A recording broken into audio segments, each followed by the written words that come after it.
also just got a new report calling for a national ban on infant walkers. This comes from Consumer Reports. Here with me today to talk about the product and its issues, Consumer Reports Associate Director of Safety Policy, William Wallace. William, thanks for being here with us. Thanks for having me. So obviously infant walkers have been around for a very long time, and we're not just talking about one specific brand. This really involves all types of infant walkers that we're about to show you. So what sparked an investigation into these products that have been around for so many years? It's actually the fact that they've been around a long time. They've been causing problems for a long time. And we wanted to know, why are they banned in Canada and not in the United States? So when we're talking about infant walkers, we mean the circular ones with the wheels that infants sit in the middle. We're not talking about push walkers. We're not talking about little activity centers. It's those that are round and have the wheels. And we wanted to know, after all this time with all of these injuries, why are they still out there?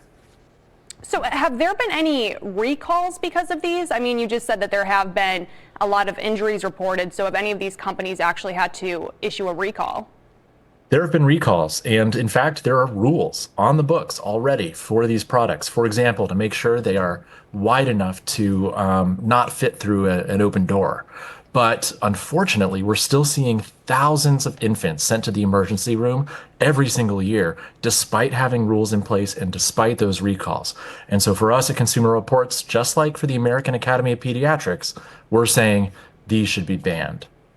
Are there any alternative products that you would recommend to parents in place of the walker? I mean, I have a 9-month-old at home too, so I know that it's easy for parents to just place your child in something and, you know, watch them but not have to be right on top of them, but perhaps something that's a safer option.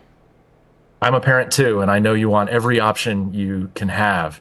Fortunately, there are alternatives, good ones here.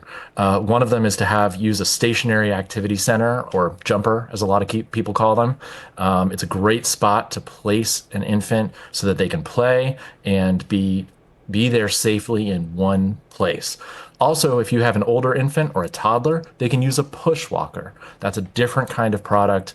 They don't get up the same amount of speed that they get in one of the circular infant walkers, and it just doesn't pose the same injury risk of falling down and getting hurt.